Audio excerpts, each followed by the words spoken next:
चहाला वेळ नसते पण वेळेला चहा हवाच असं म्हणत मी माझ्या मित्राला भेट द्यायची ठरवली.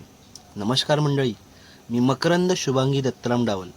आज सुट्टी असल्यामुळे माझ्या जवळच असणाऱ्या समर्थ कृपा चहा सेंटरला गेलो. आपल्या गुहागर तालुक्यातील मासू गावचे सुपुत्र नितीनजय मोरे यांची भेट घेतली.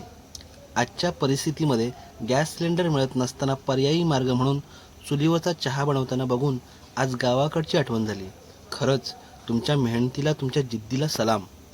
कडक चहा, टपरी आणि मित्र हे समीकरण मनातला आनंद आणि थकवा दूर करणारा एक सुंदर अनुभव आहे.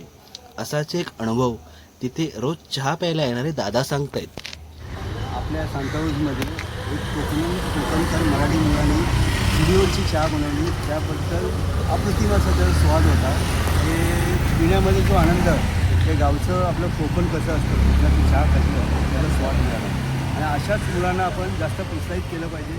त्याच्यामुळे मुंबईकर आणि कोकणातली मुलांना स्वयंरोजगार संधी उपलब्ध होतील आणि त्यांच्या चविष्टी पूर्ण देशामध्ये काय जगामध्ये त्यांचं नाव होईल. म्हणजे जेव्हा परिस्थिती गंभीर असते त्या टायमाला कोकणातला माणूस कसं मुंबईला मदत करतो आणि आपल्या इतर बांधवांना आणि आपली एकनिष्ठा आणि त्याचं श्रेय कसं लोकांना जगाला दाखवतं, याचे उत्तम उदाहरण म्हणजे हा समर्थ चहावाला. येस, धन्यवाद.